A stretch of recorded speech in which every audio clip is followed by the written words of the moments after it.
సంగ్రామాల జ్వాల ఇదే,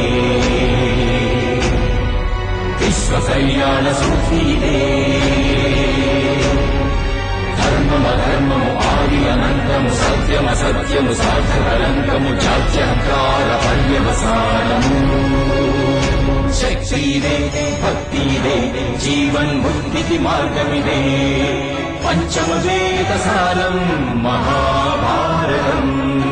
కృష్ణుడు చూపిన లీల ఇది, జీవన వేద మార్గమిది, గీత జనించిన క్షేత్రమే ఇది మహాభారతం.